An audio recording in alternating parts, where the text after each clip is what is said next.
This week I want to share with you a few things I would do differently if I was to go back and start over my private investigator business again.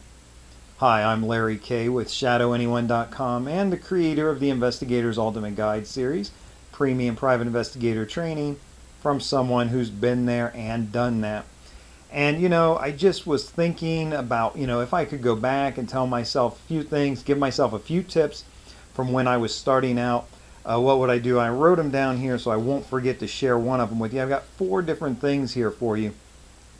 Number 1, and this may seem obvious or silly, but I would take domestic cases. And I did not initially take domestic cases when I started out.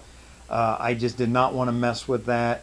There's a downside to domestic cases, and that is that every client you get, you have to market and get that client and then educate them about what is and isn't possible, and you have to deliver, and every single client every time. It's just a very intense process, and these are the people who have the highest expectations. If you don't set their expectations well, they're going to be most easily disappointed. But also, they're going to be definitely the most disappointed if you follow someone and nothing happens. So, or if you lose track of the person while you are following them. The domestic cases, there's that real downside to them. However, I would take them again if I started over. So when I first opened for business, for 3 months, I would get calls and I would turn them down, and I would refer them to our state association. Hey, give these guys a call. They'll put you onto somebody who specializes in this, that takes these cases. And my state association loved me. Actually, it was a great foot in the door thing, but it was costing me money. And to be honest with you, especially starting out, if you're starting out in the business, you can't afford to be turning down legitimate ethical work. So eventually, at the 3-month mark, I said, I've just got to start taking these cases, and that was a real help. To get money flowing in, to get that revenue that you need so much. Now, a positive side to domestic cases that I hadn't considered is when the person does take your work to an attorney. Now, whether or not what you did for them helps their case, when they present it to an attorney, bring it to an attorney, and the attorney sees a nice, well-written report, some good photos, that gives the attorney the heads up that you're here in town and you're able to take some business. And I've picked up law firms that way. So the first thing I would tell myself starting out again, go ahead and take those domestic cases. Another thing is just the law firms in general. I was so reluctant when I started out to feeling like I would be beholden to law firms, that I need to rely on them for my business. I would rather just be able to create my own business when I needed it. But law firms are steady, reliable, repeat business. You only have to, quote unquote, sell to them once. And as long as you do good work, they're going to use you over and over again. So the second thing I would have told myself, or I would tell myself if I could go back, was go ahead and start working immediately to pick up those law firms. To me, this really was a tipping point financially when I started to pick up law firms and work for them. Number 3, I don't even have to look at my notes. I can tell you, I would have started day 1 with process serving. Now, the reality is, I didn't know anything about process serving when I got my PI license. That's a whole nother thing. There was nothing on the test about it. I was not trained for it, nothing. What ended up happening is someone came to me when they had a person that they needed to be served that nobody else could get served. It was just one of those impossible type things. And they asked me, could I serve this person? I said, sure, of course. And I sat about to give myself a crash course in process serving, which was much more difficult than what I thought it would be to learn about it, not process serving. First thing I did is I called my personal attorney and said, hey, I'd like to pay you for an hour and sit me down and tell me what you know about process serving. And she wouldn't go for that. Come to find out, lawyers just don't know that much about process serving. It's something that they outsource. And so I kind of had to teach myself process serving. Not sort of, I did have to teach myself process serving. Eventually I started doing it regularly, got very good at it, and added that as an income source for me. And also, again, it gets you in with those law firms. So I was go back in time, I would tell myself day 1, start putting myself out there, not only as a private investigator, but as a process server, and a process server who could do the skip tracing, who can find the people who are missing to serve them, and who can serve the people who maybe we know where they are, but they're just outright refusing, where you've got to be a little trickier. So that's number 3. I would go back and start doing the process serving. Number 4, I would take criminal defense work right from the beginning. Again, something I was very reluctant to do. I'm very much a law and order guy.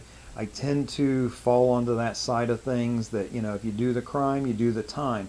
Now, if you followed me for any length of time, you also know I'm huge on human rights, and I think prisons need to be reformed.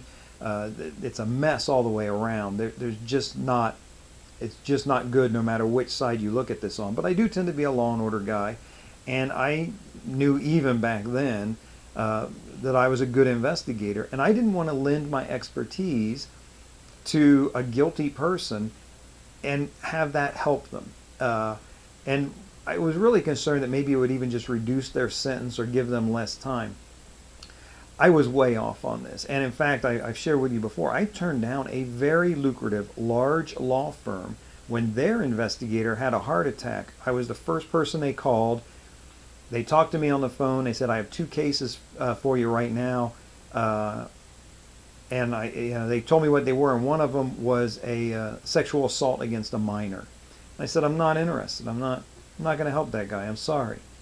And the law firm said, they talked me into, hey, you can come at least take a look at the case file for us and tell us what you think. Maybe, it won't be what you think. All right. So you talked me into it. I went in. I looked through the case file. I read through it. I finished. I looked up at the attorney, and I said, he did it. And the attorney looked back at me and didn't say a word, but I could see it in his eyes. And it was if his eyes could have been speaking the words, he said, of course he did it. They all did it. And I said, well, I'm not taking this case. I'll take the other one you got there, but I'm not taking this. And they wanted all or nothing. And here's a beautiful thing for you. Law firms, they don't want specialists. They don't want a guy who does this and a guy who does that and a gal who does this. They want someone they can make one phone call and the problem is solved. I wasn't willing to be that guy for them at the time. Years later, one of the attorneys that I regularly did work for, process serving, calls me in and needed an investigator. He had been assigned a case by the courts, and I just couldn't say no. This is a client that I work for all the time. We have a good relationship. He needs an investigator. Okay, I'll work it. And what I learned on that case, and many defense cases after that, was you can't really help them. If they did it, they did it. And in fact, if you're good at your job, you're just going to uncover more evidence and bury them even deeper. And that's what I found time and time again working criminal defense cases, is I was able to come to the attorney and say, hey, here's what they're going to present in court. Whatever you want to do with it. And the attorney would go time and time again to the defendant, his client, and say, you got to cop a plea. If the prosecution finds the stuff that Larry found, you're dead. You got to take a plea on this. And what it does is it prevents the victims from having to go to court and testify. It gets this person a for sure locked up sentence. There's a lot of positive things that come from it. Plus, as an investigator, I get paid for doing nothing more than uncovering the truth. And in these cases, it really does lead to justice. Now, in the off chance that you get an innocent person, all the better for you. It never happened to me. But if you get somebody who's truly innocent, then you should be fighting for them just as hard as you fight for anybody else. They need that fair shake of the system. The truth is going to come out, especially if you're a good investigator. So don't be shy about taking law firms. Those are the 4 things I would go back and tell myself again. If you like this information, by the way, you want more information like this, I have a special report over at my website, shadowanyone.com. On the front pages, you'll see a box for the report that's titled, If You Want to Be a Private Investigator, Give Up Unless You Do These 3 Things. If you go there, get that report. I've got 3 things in that report that you really do have to do to be in this business, to get into this business and to succeed and do well in it. And I'd like you to learn that for free. So that's over at shadowanyone.com on the homepage of my blog. This is Larry K, shadowanyone.com. Remember, do the right thing, even if it's the hard thing.